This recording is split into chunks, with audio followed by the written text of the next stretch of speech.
बहादुरगढ़ नामक शहर में एक बहुत पुराना घर था, जिसे सभी लोग भूतिया और अपशकुनी मानते थे, क्योंकि वहां जो भी रहने आता किसी न किसी वजह से उसकी मृत्यु हो जाती थी। एक दिन विजय नामक व्यक्ति ने वह घर बहुत सस्ते दाम में खरीद लिया और अपने बेटे मोनू के साथ उसमें रहने लगा। घर में शिफ्ट होने के कुछ दिनों बाद विजय अजीब घटनाओं को महसूस करने लगा। कभी पानी अपने आप बंद हो जाना, कभी किसी की मौजूदगी का एहसास। एक दिन मोनू ने वॉशरूम में सफेद कपड़ों में एक औरत को देख लिया और डर के मारे चुप हो गया। उसने अपने पिता को बताया, पापा वो औरत आपके पीछे खड़ी है। इतना सुनते ही विजय मोनू को उठाकर तुरंत घर से बाहर भाग गया। बाहर निकलते ही विजय ने मोनू को कसकर पकड़ लिया और मन में ठान लिया कि वह कभी उस भूतिया घर की ओर नहीं लौटेंगे। भूतिया घर को पीछे छोड़ते हुए विजय और मोनू ने एक नई शुरुआत की ठानी, जहां डर और अंधेरे के साए से मुक्ति मिले। बहुत समय पहले जंगल में एक बूढ़ा शेर रहता था। अब वह बूढ़ा हो चुका था और शिकार नहीं कर पाता था, इसलिए चालाकी से जानवरों को फंसाकर खा जाता था। एक दिन एक बकरी उस रास्ते से जा रही थी जहां शेर छुपा बैठा था। शेर गुर्राया, अब तू मेरा खाना बनेगी। लेकिन बकरी डरने की बजाय मुस्कुराई और बोली, महाराज मुझे खा लीजिए, पर पहले मेरी एक बात सुन लीजिए। मैं आज बहुत गंदी हूं, पास की नदी में नहा लूं। शेर ने सोचा, बात तो ठीक है, और बकरी को जाने दिया। बकरी जैसे ही नदी के पास पहुंची, वो उछलती कूदती भाग गई और ऊंचे पहाड़ पर चढ़कर बोली, शेर महाराज मूर्ख बन गए आज, भूख में दिमाग भूल गए आज। शेर दहाड़ता रहा, लेकिन कुछ कर नहीं पाया। समझदारी और हिम्मत से किसी भी मुसीबत से बाहर निकला जा सकता है। एक पुराने ईसाई स्कूल की दीवारों के पीछे एक खंडहर नुमा चर्च था, जहां 60 साल पहले एक नन सिस्टर मैरियन बच्चों को पढ़ाती थी। वह बहुत सख्त और रहस्यमयी थी। एक दिन अचानक चर्च में आग लग गई और सबको लगा कि नन उसमें जलकर मर गई। लेकिन फिर चर्च से अजीब चीखें आने लगीं और बच्चों ने कहना शुरू किया, कभी कभी रात में सिस्टर की आवाज आती है, जो बोलता है उसे वो चुप कर देती है, हमेशा के लिए। एक रात स्कूल के 4 बच्चे, आरोही, समीर, डेविड और टीना, हिम्मत करके उस चर्च में चले गए। उनके पास टॉर्च, मोबाइल कैमरा और हिम्मत थी। जैसे ही उन्होंने दरवाजा खोला, एक ठंडी हवा चली और बाइबल अपने आप जमीन पर गिर गई। दीवार पर खून से लिखा था, सिस्टर इज वॉचिंग। अचानक पीछे से काले कपड़े में सफेद चेहरा और सूनी आंखों वाली एक नन आई। उसकी चाल हवा में तैरती थी। वो बोली जो बात करता है, उसे सिस्टर सुला देती है, हमेशा के लिए। डेविड ने चिल्लाकर भागना चाहा, लेकिन तभी उसकी जुबान गायब हो गई। उसकी आंखें डर से बाहर निकल आईं और वो वहीं गिर पड़ा। बाकी तीनों भागते रहे, लेकिन जब वो चर्च से बाहर आए तभी बिजली गई और सामने वही नन खड़ी थी। उसकी आंखों से खून टपक रहा था। आरोही ने डरते हुए पूछा, तुम कौन हो? नन मुस्कुराई और बोली, अब तुम्हारी क्लास शुरू होती है। तब से स्टक। ऐसी और भी डरावनी कहानियों के लिए सब्सक्राइब करें हमारे YouTube चैनल पर। चमकती मोमबत्ती की रोशनी में एक पुराना कमरा है जिसमें दीवारों पर लंबे साए हैं जो रहस्य और तनाव का माहौल बनाते हैं। एक तूफानी रात है जिसमें बारिश एक पुरानी घर पर तेजी से गिर रही है। खिड़कियां थरथरा रही हैं और दूर में गरजती बादल सुनाई दे रहे हैं। एक भुतहा कब्रिस्तान चक्रीय मौसम में है जहां टेढ़े मेढ़े पत्थर और घना कोहरा है जो डर और रहस्य का एहसास दिलाता है।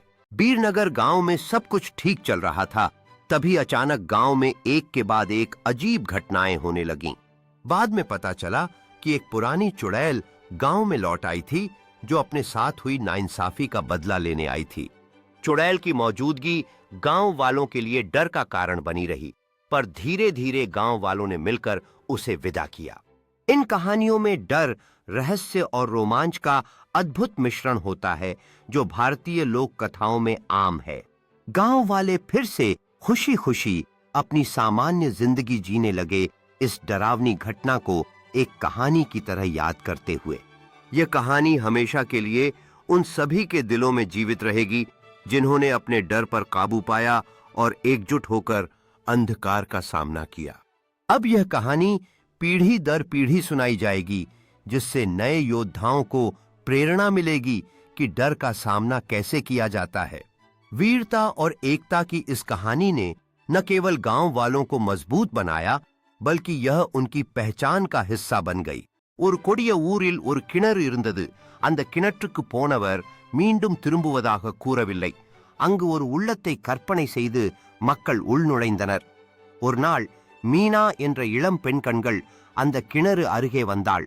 அங்கு முதியவர் போல தோன்றிய அந்த ஆவியானவன் அவளை நீர் கேட்டு வர என்று அழைத்தான். அவள் அருகே வந்ததும் முதியவர் ஆவியாக மாறி மீனாவின் உயிருக்கு ஆபத்து ஏற்பட்டது. மீனா அச்சில் உறைந்து நிற்கிறாள். அந்த ஆவி அவளது மேல் வரும்போது அதற்கு எரியும் பார்வைகள் உண்டு. பிறகு அந்த ஊரில் மண்ணின் மயக்கம் வெறும் சந்திரன் பின்புறமாகின்றது. அந்த கிணறு நிசாராக பறந்து கிடக்கிறது. மீனாவின் கண்கள் பயக்கத்துடன் விரிந்துள்ளன. அங்கு இருந்து செல்வதற்கு முயற்சித்தாலும் அந்த கொடிய ஆவிக்கு முன்னால் அவள் சிதறுகிறது.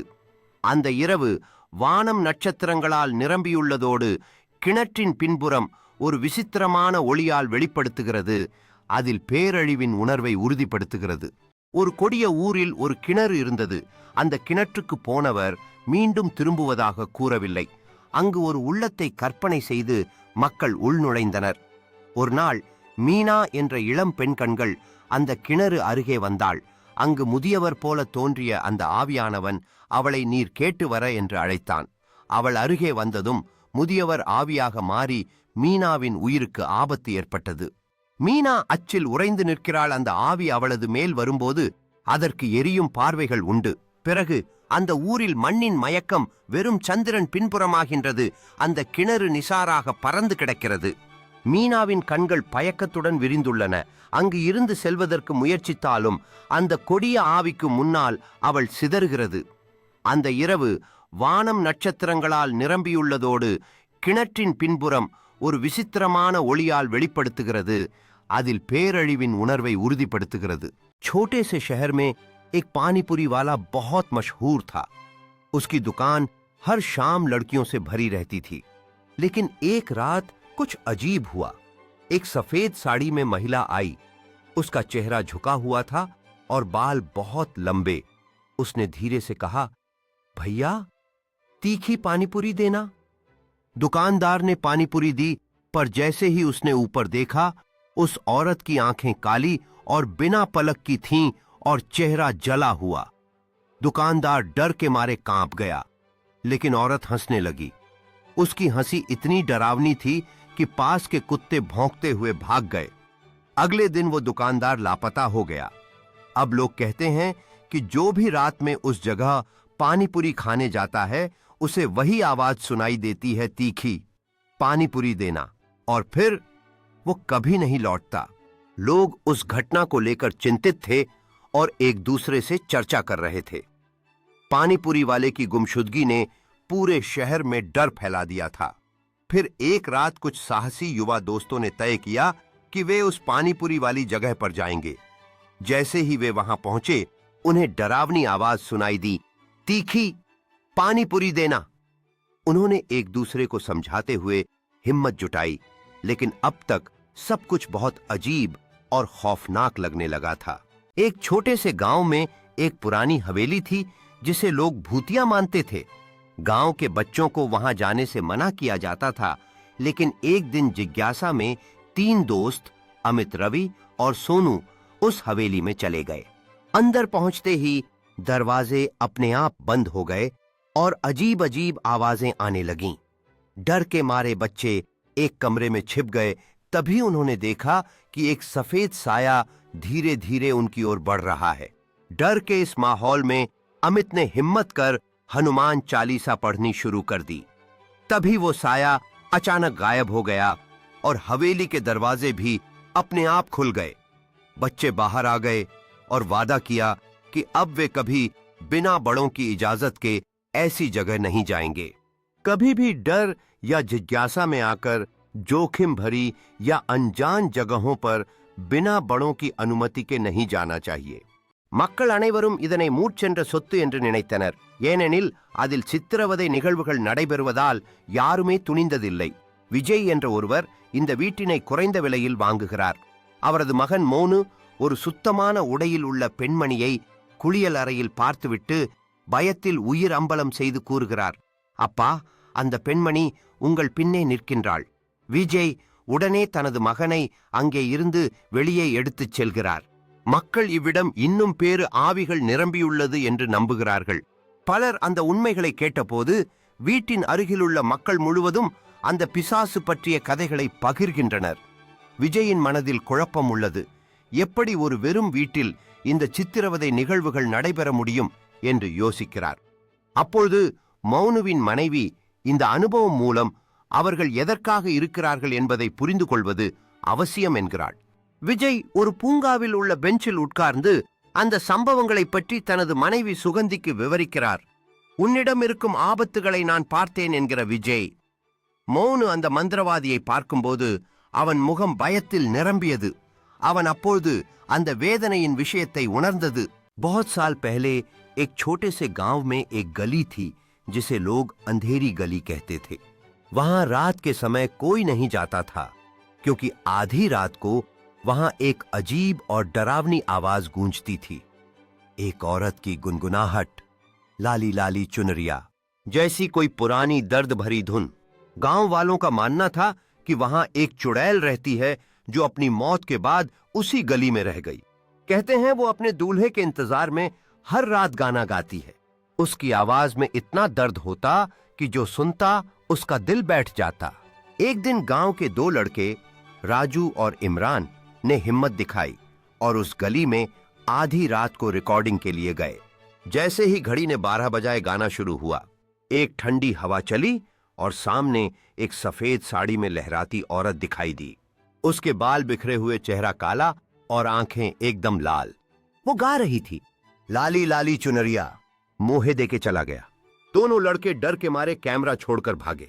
लेकिन जब अगली सुबह लोग कैमरा देखने पहुंचे, उसमें एक धुंधली सी तस्वीर थी, चुड़ैल की मुस्कुराती तस्वीर, और बैकग्राउंड में वही गाना बज रहा था. लेकिन अब एक नया हिस्सा जुड़ गया था जो मुझे देखे वो कभी ना हंसे. सीख, मॉरल ऑफ द स्टोरी, हर रहस्य को जानने की कोशिश नहीं करनी चाहिए. कुछ बातें भुला देना ही बेहतर होता. बहुत समय पहले एक कस्बे में एक पानीपुरी वाली अम्मा हर शाम ठेले पर गोलगप्पे बेचती थीं. उसके गोलगप्पे इतने स्वादिष्ट होते थे कि दूर दूर से लोग आते थे. लेकिन एक दिन अचानक अम्मा की मौत हो गई. कहा जाता है कि किसी ने उसके गोलगप्पे में जहर मिला दिया था. इसके बाद अजीब घटनाएं शुरू हुईं. हर शुक्रवार रात जब सड़कें सुनसान होतीं, एक सफेद साड़ी में औरत ठेला लगाती. गरम गरम पानीपुरी लो. उसकी आवाज मीठी लेकिन डरावनी होती. जो भी उस रात उससे पानीपुरी खाता, उसका चेहरा अगली सुबह नीला पड़ जाता और कुछ दिन बाद वो गायब हो जाता. एक बार 3 दोस्त नीलू, पिंटू और सोना ने उस चुड़ैल को देखने की ठानी। वो शुक्रवार रात को वहीं छुपकर बैठ गए। आधी रात को ठेले से भयानक खटखट की आवाज आई। वो गुनगुना रही थी, खाओ खट्टा, खाओ तीखा। सफेद साड़ी पहने औरत आई। उसके बाल बिखरे थे, आंखें काली और नाखून इतने लंबे कि चम्मच की जगह उनसे ही पानी पुरी में पानी भरती थी। खाओ, मेरा जहर भी मीठा। पिंटू ने डर के मारे आवाज निकाल दी। चुड़ैल ने उसकी ओर देखा और बोली, तू मेरा ग्राहक बना है, अब तू गोलगप्पा नहीं खुद एक पुरी बनेगा। तीनों दोस्त वहां से भागे। अगली सुबह नीलू और सोना तो बच गए, लेकिन पिंटू कभी नहीं मिला। पर गांव के कुएं के पास एक पानी पुरी तैरती मिली और उसमें फी क़रयतिन हादिअह कान हुनाक ताइरुन जमील युदआ सौत कान युहिब्बु अन यरवी अलक़िसस लिलअत्फ़ाल।